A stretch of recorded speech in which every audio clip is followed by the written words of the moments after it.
होलिका नाम लेते ही क्या याद आता है? रंग, गुलाल, ढेर सारी मस्ती और खुशियां, राइट? ये तो हम सब जानते हैं। पर उस एक रात का क्या, जो रंगों से ठीक पहले आती है, जब चारों तरफ आग जलती है।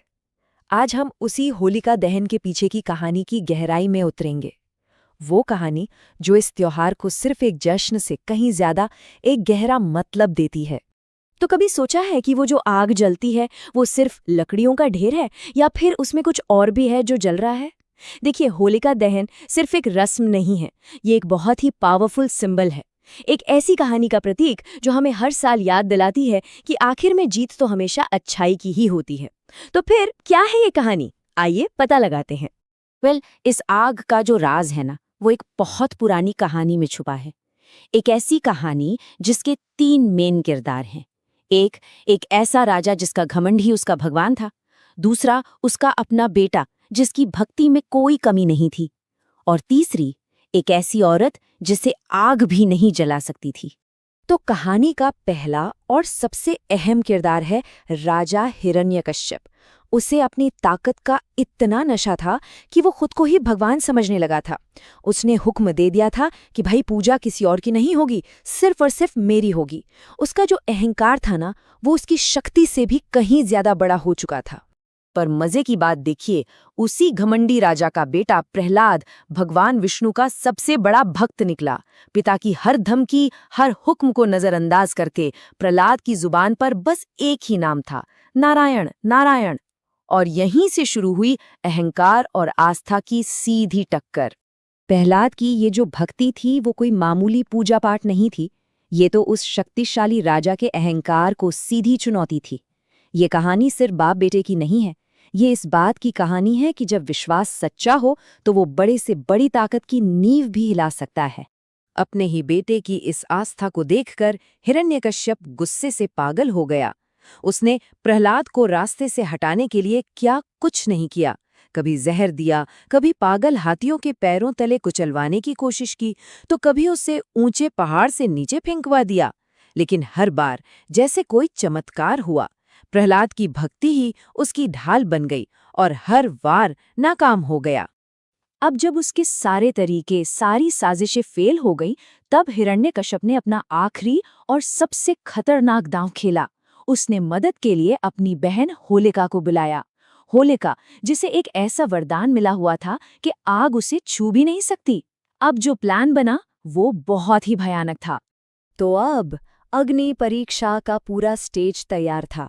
एक तरफ थी होलिका, जिसे अपने आग से न जलने वाले वरदान पर पूरा घमंड था, और दूसरी तरफ था प्रहलाद, जिसके पास सिवाय भगवान में अपनी अटूट श्रद्धा के और कुछ नहीं था। होलिका उस मासूम बच्चे को अपनी गोद में लेकर धधकती हुई आग की चिता पर बैठ गई। लेकिन किस्मत को तो कुछ और ही मंजूर था। कहते हैं कि होलिका को वरदान तो था, पर उसके साथ एक शर्त भी थी।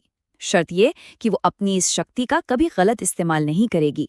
और जैसे ही उसने प्रहलाद को नुकसान पहुंचाने की नीयत से आग में कदम रखा, उसका वरदान उसी आग में जल गया।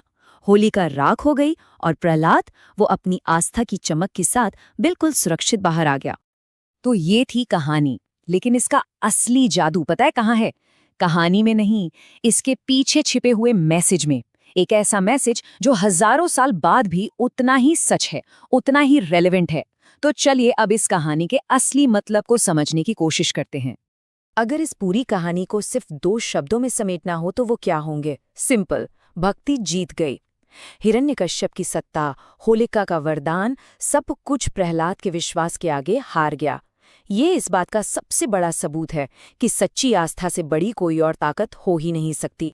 देखिए, ये कहानी ना हमें 3 ऐसी बातें सिखाती है जो कभी नहीं बदलती। पहली बात, हिरण्यकश्यप को देखिए।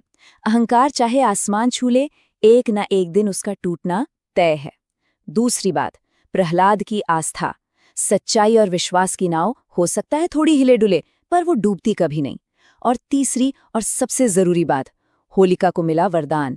बुराई के पास चाहे कितनी भी बड़ी शक्ति क्यों ना हो, अंत में वो उसी शक्ति से जलकर राख हो जाती है। अब जरा 1 मिनट के लिए इस कहानी को आज की दुनिया में लेकर आते हैं।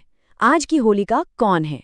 वो हमारे ही अंदर छिपी है, ईर्ष्या के रूप में, नफरत के रूप में, हमारी बुरी आदतों के रूप में और हाँ, हमारे अपने घमंड के रूप में। असल में होलिका दहन की ये आग इन्हीं अंदर की बुराइयों को जलाने का एक मौका है।